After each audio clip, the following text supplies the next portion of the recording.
everybody. I'm Bill Sanders, and this is WatchArtSci, the art and science of watch collection. Today, we're going to have a review of Dionysus' magical collection. The reason I call it magical is that I was enchanted by it, so it must be magical. Okay, to start off, we're going to look at three of the watches in the collection.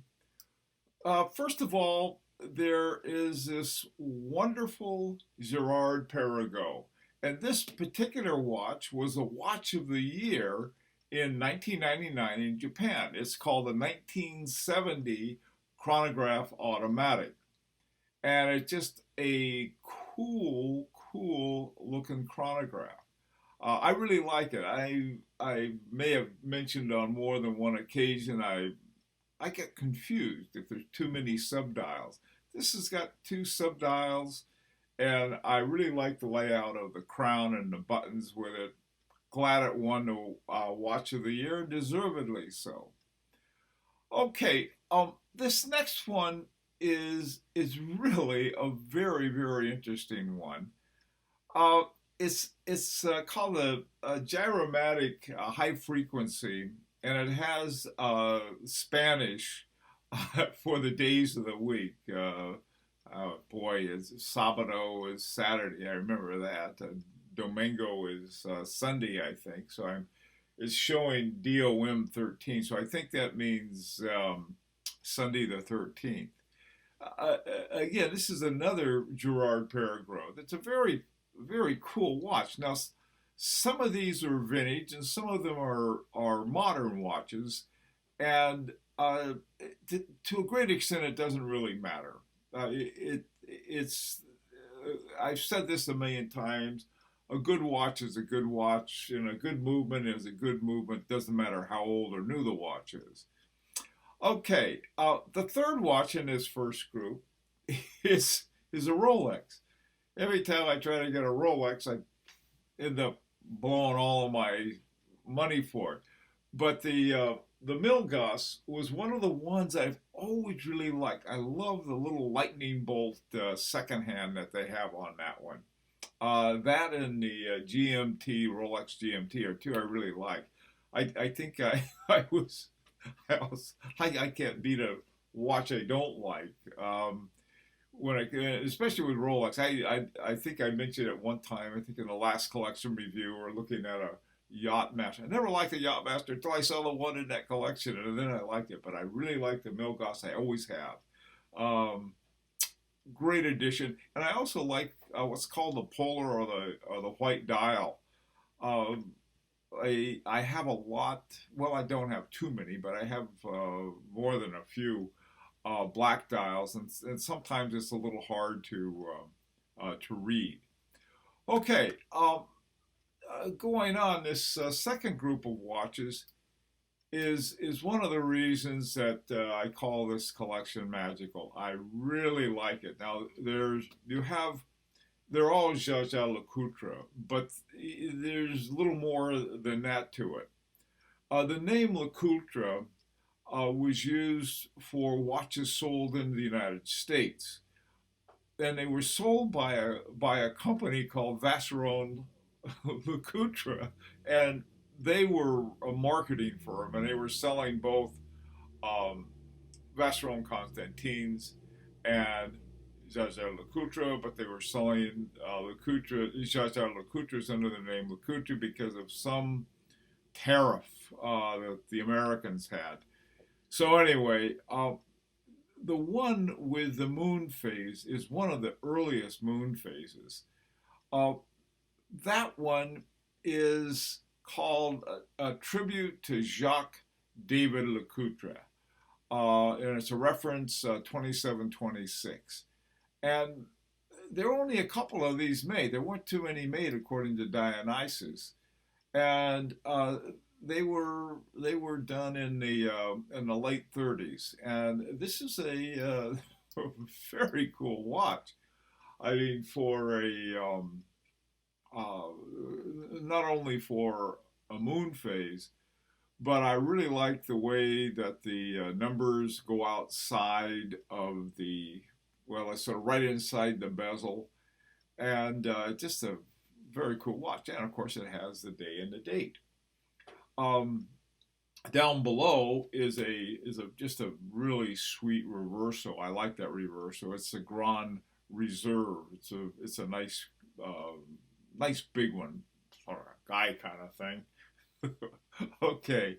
Um, Finally is the something called the Memovox, Jaeger-LeCoultre, and this is from the first year of its production, and it has an interesting plum color to it that it was a two-tone process. I'm not sure how they did it, but it was sort of interesting. And I like the looks of the watch. The numbers on the dial are one of the most interesting I've ever seen. Both the 3 and the 9 are missing. I've seen the 3 missing because often that's where they put the date. But this one wanted to have some kind of symmetry, so it left the 9 out too. There's nothing there. Anyway, another one of the really cool watches in this collection. Okay, this next group of watches is, to me, a very, very interesting collection of vintage watches. The Doxa, for reasons that are lost to me, is a watch I really like. They still make Doxas, and they're best known for diver watches. This one obviously isn't.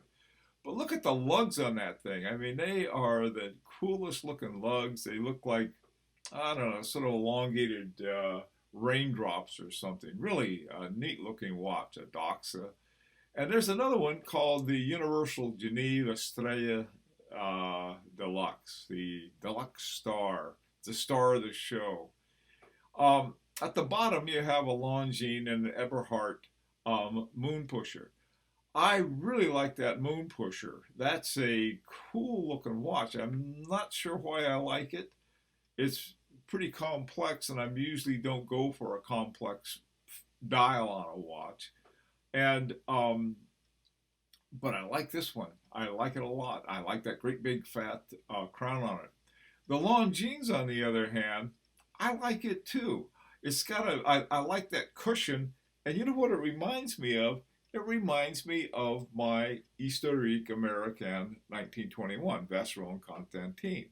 It's similar in the sense of it, the feeling of it.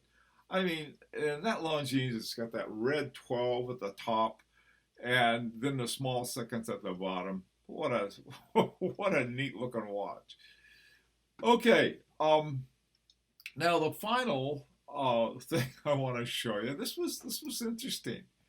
Um, Dionysus sent us pictures of a couple of swatches superimposed on pictures of two classic brigades.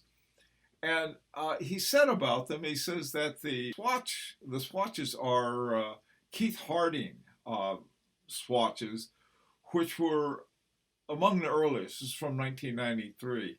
So it's 1993 compared to his brigades, still brand new by comparison. But those are cool. I mean, the only watches you have don't have to be the be all and end all of mechanical watches. These two have an interesting sort of design to them, especially the one with the two dogs.